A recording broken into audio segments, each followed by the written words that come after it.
I have seen some of these politicians warning me against meeting chiefs and so on.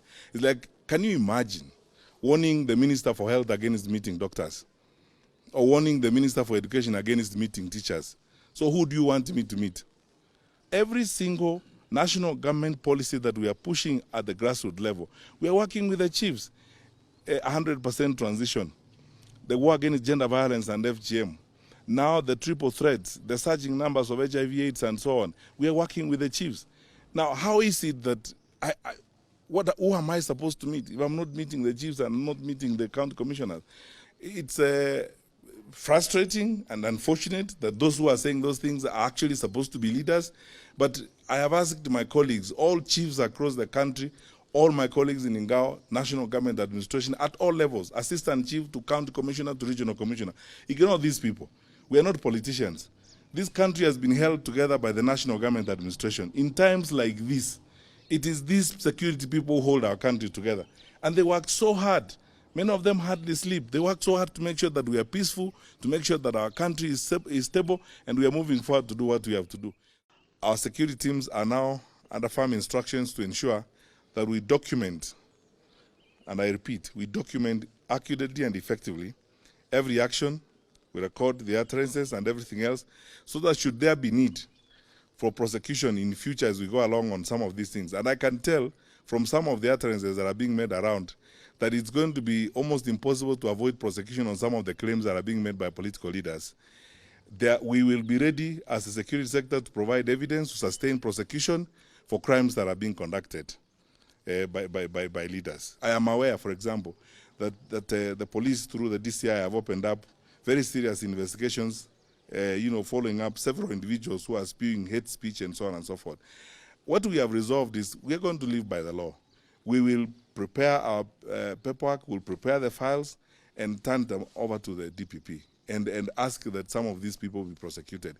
You know, some people think that they will make certain statements or do certain things now, and they think that after the elections we will forget. Some of these crimes are not actually covered or affected by the statute of limitation. You can be prosecuted 2 years from now for some of the things you're engaging in at the moment. That's why we have resolved to ensure meticulous recording of what is going on around in some of these cases. Because I can tell clearly that some of the utterances that are being made by some people, including national political leaders, are going to be subject to prosecution at some point or other. As we speak right now, as I speak to you right now, we have a National Police Reserve in some parts of North Rift. There has never been a time we have withdrawn National Police Reserves from North Rift or any part of the country. What happens in the security sector all the time is reviews are done from time to time, depending on the needs, what is needed in a particular area. And in most cases, consultations are done, even with the local groups.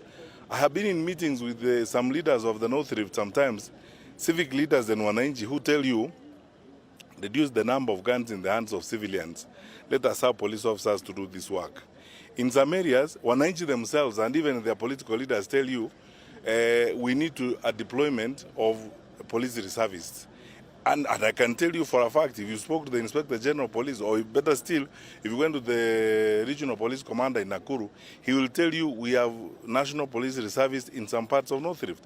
There has never been a time we have withdrawn police officers from a particular part of the country. I mean, we don't provide security because of an individual. We have a constitutional responsibility to protect our people. That's the responsibility of any government.